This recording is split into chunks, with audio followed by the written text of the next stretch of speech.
My name is Alex, I'm 39 years old, and my ex-wife cheated on me with my cousin. And the worst part? The girl I raised as my daughter, the one I loved with everything I had. She's his daughter, and she hates me for it, even after everything I did for her. After all the sacrifice, every sleepless night, every penny I saved.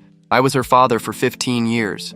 But the moment she found out the truth, that the man she actually wanted to call dad was the same guy who destroyed my life, she erased me from her story like I never existed. For a while, I thought I'd get over it. I thought time, distance, a new woman, a new child would fix it. But this past weekend proved me wrong. All the anger, all the pain, it came rushing back. And even though I'm with the most amazing woman I've ever met, even though I have a beautiful son, this pain inside me just won't go away. I met Marissa when I was 18. Back then, I was just another broken kid from the Bronx. I grew up with my grandma after my parents died in an accident. I was in a gang before I turned 14. I was one of those kids people look at sideways, that no one believes in, that everyone expects to die before 20. But her, she was different. Marissa was religious, sang in the church choir, did volunteer work. My grandma used to drag me to mass every Sunday, and that's where I saw the girl who changed my life, sitting on a hard wooden pew. I wanted to be a better person because of her. A decent guy. A real man. I left the gang, got my GED, started working, and kept going to church on my own. She gave me hope. She made me feel worthy. When I started dating Marissa, my cousin Brian lost it. He was her friend from church, always carrying a Bible under his arm and preaching that I was dangerous. He said I'd ruin her life, that I was a walking mistake. He didn't want to introduce us, but I found a way to get close. For a year and a half, everything was peaceful. For the first time in my life, I could breathe. I could dream. But one day, everything collapsed. I was in line at a store when I bumped into someone from my past, an old rival. He started talking trash. I ignored him. But when I turned my back, he stabbed me, and I lost it. Next thing I knew, I was at the police station, blood on my hands, and everything I had built was falling apart. Marissa was furious. My grandma said I'd never change, and Brian just gave me that look, the one that said, "I told you so." I spent a month in jail, but my public defender, who saw I was trying to turn things around, got me released. When I got out, Marissa was there waiting, still angry, but there, solid. That's when she told me she was pregnant. That day should have been the beginning of a new life, and for a while, it was. But I had no idea what was coming. The beginning was hard. When Marissa left the hospital after giving birth to our daughter, Emily, she was unrecognizable. She'd had serious complications, lost a lot of blood, spent months hospitalized, and I had to learn how to be a father overnight. I remember sitting on the floor of Emily's room while she cried nonstop, and I had no clue what to do. But even so, even exhausted, I looked at her and felt like everything made sense. I worked at a car wash during the day and took night classes to become a mechanic. Slept on the living room couch next to the crib. Marissa was still weak, emotionally distant, but I kept going.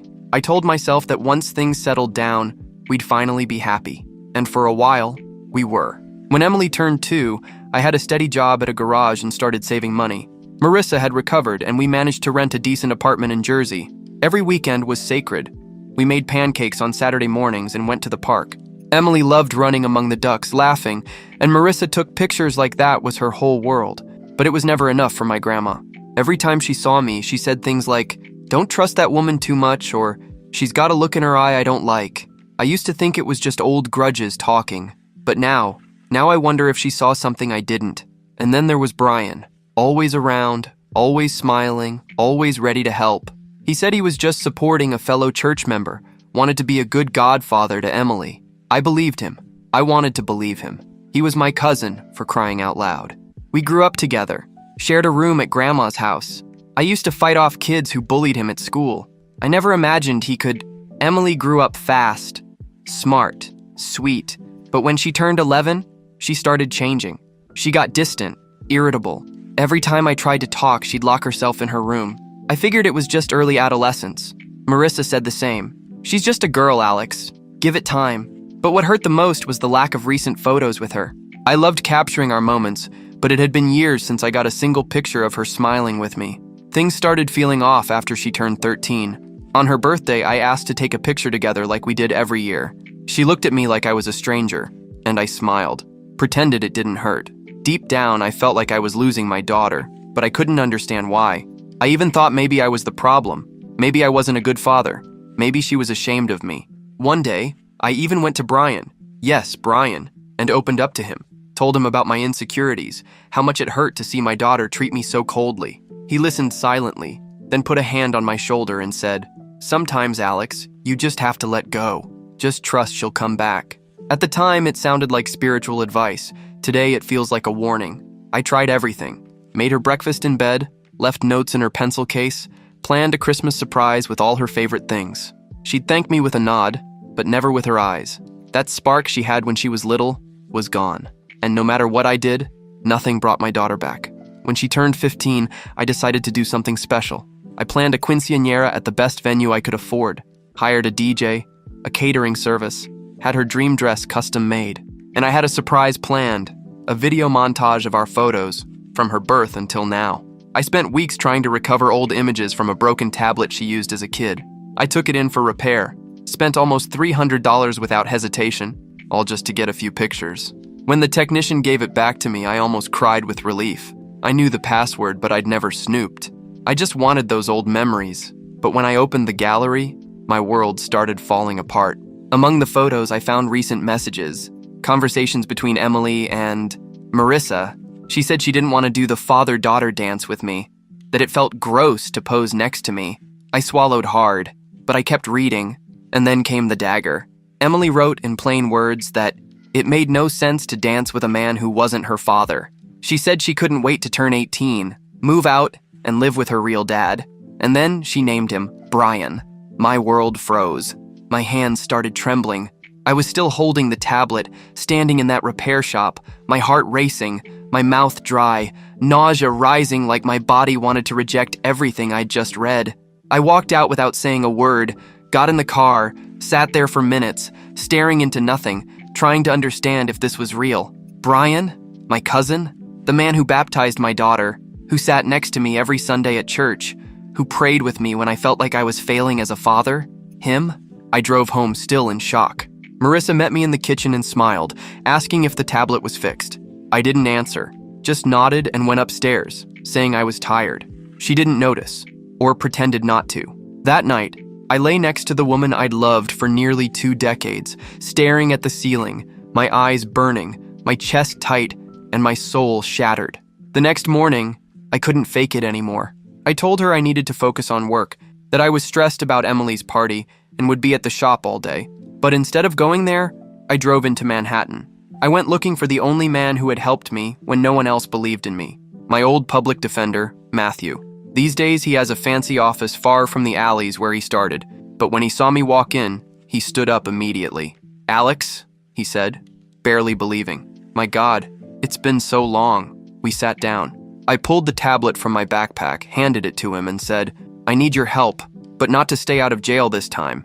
This time, I want to end it all." He started reading the messages. As he scrolled, his face changed, from curiosity to shock, then to disgust. When he got to the part where Emily said she hated me, that she was glad I wasn't her father, he looked at me and asked, "Are you sure you want to go through with this?" I nodded. "Absolutely. But it all needs to happen before the party. We have 2 weeks." He closed the tablet, took a deep breath, and said, "Then we're going to do this right." We spent 12 hours in that office. 12 hours digging into every piece of my life. Gathering evidence, organizing arguments, checking school records, messages, joint accounts, property. I put my business up for sale. I called Emily's private school and told them I wouldn't pay another cent. I closed her college fund. I prepared the documents to list our house on the market, all in silence. Nothing could raise suspicion. Marissa kept kissing me every morning, kept sleeping next to me, kept saying she loved me, and I responded. I said every "I love you," every "good night, honey." I hugged her, slept with her, made love to her, all the while knowing I was lying next to the woman who had made me raise another man's child. Worse, my cousins. On the night of the party, I looked in the mirror and didn't recognize the man staring back. I looked calm, even elegant, but inside, I was a storm ready to explode. Marissa stood in the doorway and asked if I was okay. I smiled, lied, again. "I'm fine, babe." Emily looked stunning. The venue was packed. Family, church friends, neighbors, schoolmates. all there to celebrate the 15th birthday of the girl I had loved more than myself. She avoided me the entire night, but I pretended not to notice. When the time came for the father-daughter dance, I took the mic and called her name.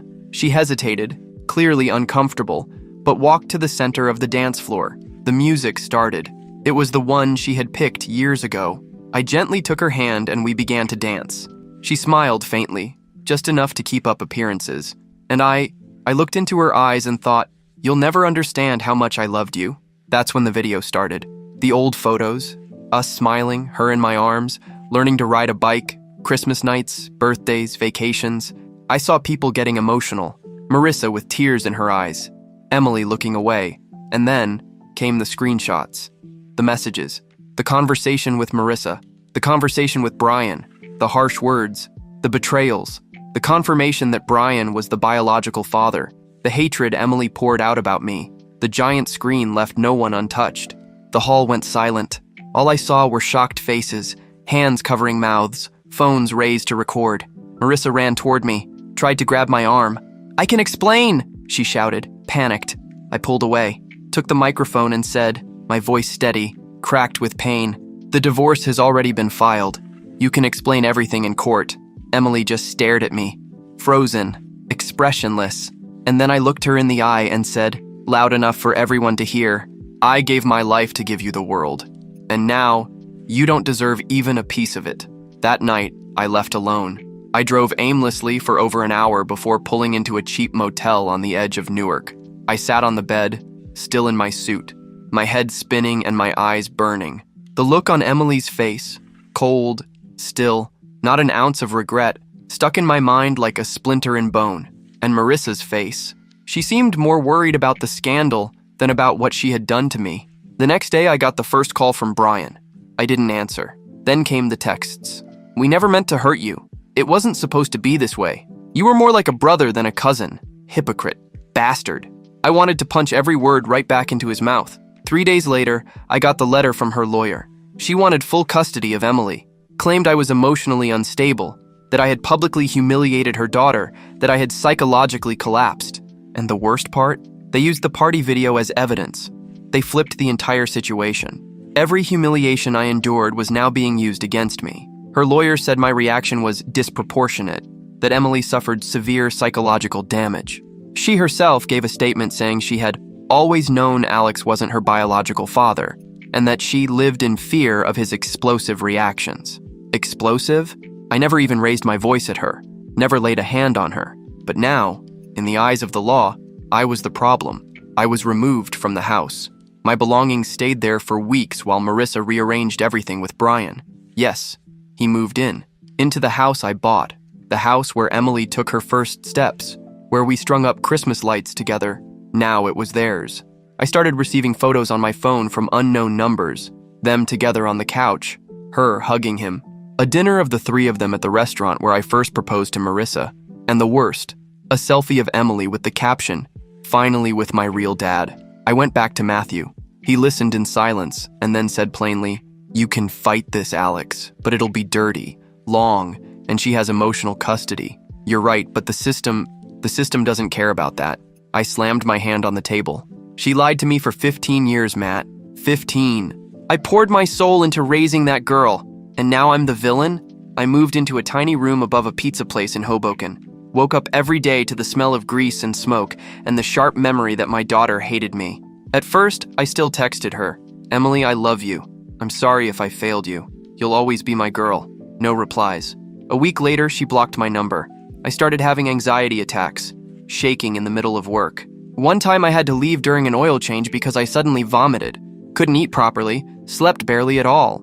I was fired for poor performance. One day, I saw them at the grocery store. Brian pushing the cart, Marissa picking fruit, and Emily laughing beside him. They didn't see me. I stood between the cereal boxes feeling like a ghost. A friend told me they posted videos on Facebook, TikTok, showing off their new family. They made a page called Family Restart. Park photos, cooking clips, inside jokes, her calling him dad in public. I started drinking. Not heavily, but enough to numb myself. A bottle of bourbon would last 2 days. It was the only way I could sleep. I remember one night sitting on the floor of that little room, watching an old video of her as a toddler on a swing, laughing at me. I played it 10 times. Then I threw the phone against the wall. I tried going back to therapy, but every session felt like reopening a wound that never healed. The psychologist told me, "You need to accept that she made a choice." But how do you accept that a teenage girl, manipulated by two selfish adults, discarded you like you were nothing? One night, Brian messaged me, drunk. He wrote, "She never wanted to hurt you, neither did I. But the truth is, you were always too weak for her, always needed someone to rescue you. Now she has a real man." That night, I almost did something terrible. I got in the car, drove to their house, parked down the street, sat in the driver's seat for nearly 2 hours, eyes locked on the light in the living room. I saw their silhouettes moving. Laughter, hugs, that warm family glow that once belonged to me. But I didn't go in. I didn't honk. I didn't yell. I just cried, like a child. I drove back to the pizza place barely feeling the pedals. My vision blurred from crying so hard, my mouth dry, hands trembling. I sat on the mattress on the floor, leaned my head against the moldy wall, and stayed there, frozen, listening to the fryer sounds downstairs. Sometimes it felt like the sizzle of hot oil mirrored the noise inside my head. Loud, confused, ready to burst. What tormented me the most wasn't that Marissa had cheated, or that Brian was a treacherous bastard. It was Emily, the way she looked, happy, as if everything I had meant to her had never existed. As if every bedtime kiss, every story I read to her when she was sick, every hug during her fevers, had all been a lie. As if I had invented the father I once was.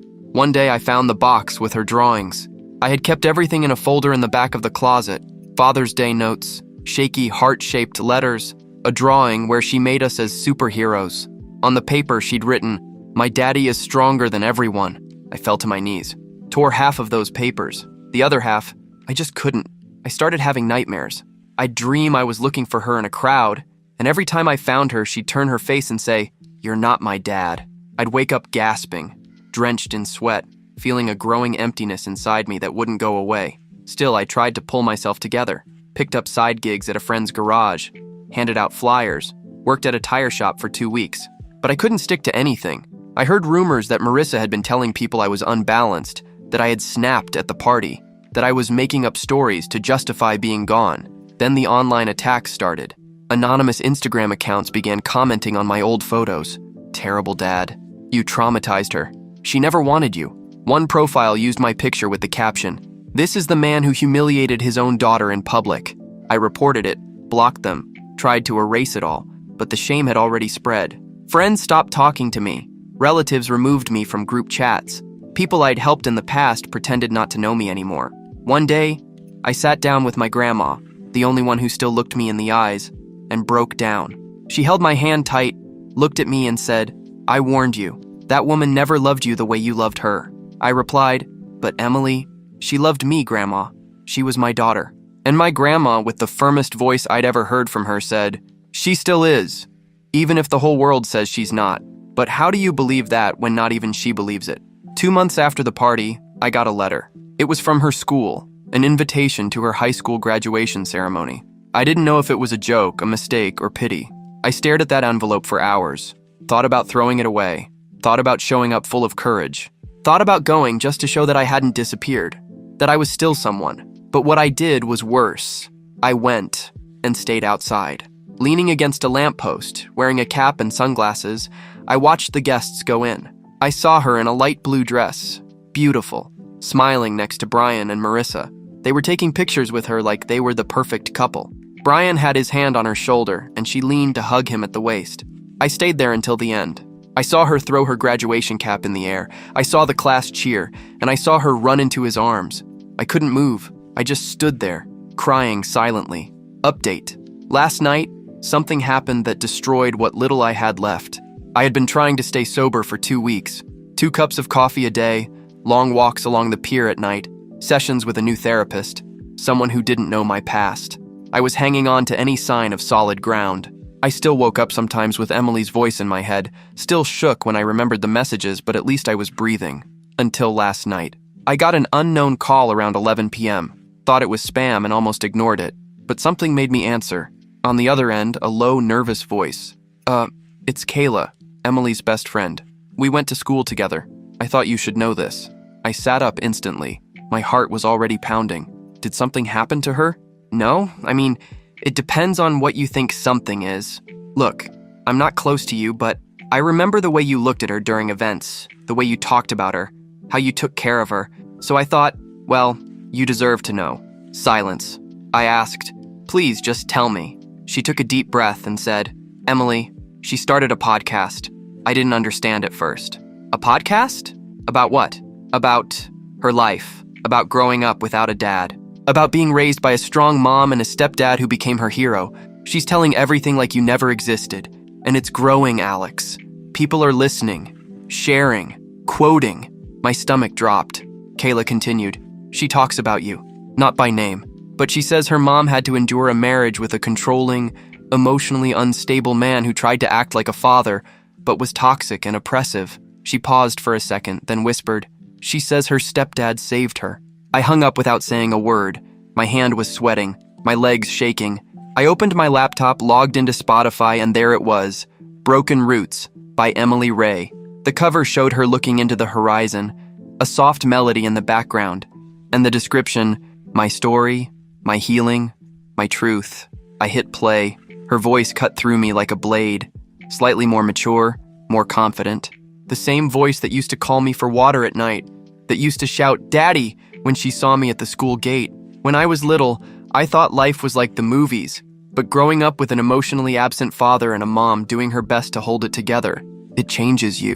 I felt the blood rush to my feet. She went on.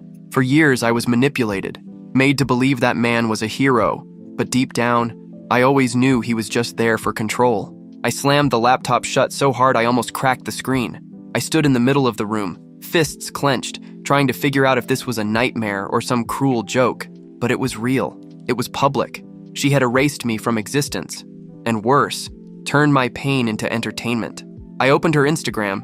It was flooded with comments. You're so brave. This needs to be a series. Your stepdad is a role model. Stepdad, Brian. That bastard was now a digital hero.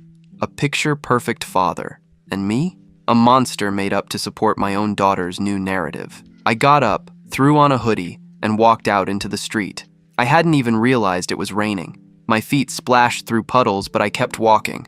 I needed air, space, a place where the past couldn't follow me. But it didn't exist, because now even my story had been stolen. I ended up by the river. The freezing edge, the wind cutting my face, and me just standing there, staring at the black water rushing under the bridge. And for the first time, for real, I thought, what if I just disappeared? Update 2. I did something I never thought I'd have the courage to do. That night, standing at the edge of the bridge with the rain soaking my soul, something inside me broke, but not in the way they expected. It wasn't a breakdown of surrender.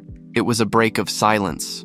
For the first time, I realized they had already taken everything from me. My daughter, my name, my history. But there was one thing no one could erase, the truth. And I was going to make the world listen. I went back to that tiny room in Hoboken, dripping wet and burning with fury. I stripped off my soaked clothes, teeth chattering, but my heart steady. I sat on the floor, opened my dented laptop, and created a new YouTube account.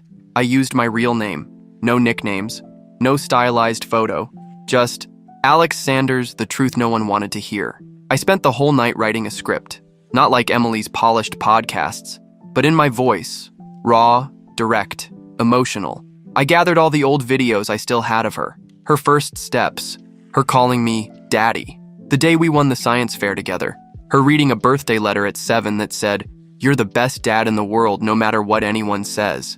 I opened Premiere Pro, even though I barely remembered how to use it, and did everything from scratch. With every click, my breath got heavier. I wasn't looking for revenge. I just wanted the right to exist. The next morning, I posted the video titled, "She says I was never her dad, but here's what she didn't tell you." In less than 24 hours, it hit 10,000 views. In 72 hours, it passed 200,000. People started commenting, "This is breaking my heart."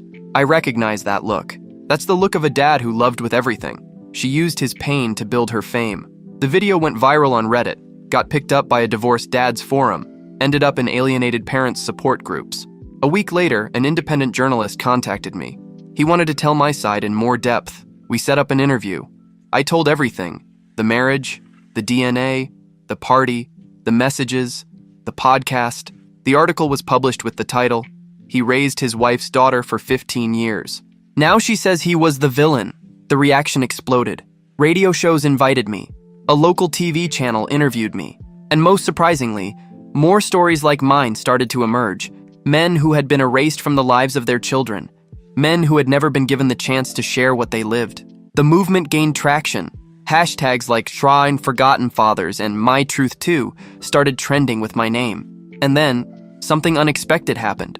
I got a call from the school where Emily had graduated. The secretary nervously said, "Mr. Sanders, we found an old envelope. It's a letter written by your daughter during a classroom exercise. It was supposed to be sent home, but never was. We thought you should have it." I went to pick it up. The letter was dated 2 years before the fallout. On yellowed paper, written in purple ink, it read, "Dear Daddy, sometimes I don't understand why you work so much, but I know it's so we can have a nice home. When I grow up, I want to marry someone just like you. I love you forever." My hands trembled. The words were there. Before everything collapsed. Before the lies took over. Before the poison. I scanned the letter and posted it to my profile. Captioned, "She loved me. She knew. Before it all, she knew." Marissa tried to take my videos down, claimed defamation, but I had proof, screenshots, letters, videos, and now, finally, the truth on my side. I filed a lawsuit against her for parental alienation, emotional damages, and fraud. Brian was named too. When the judge saw the party video and all the materials we collected, he was moved.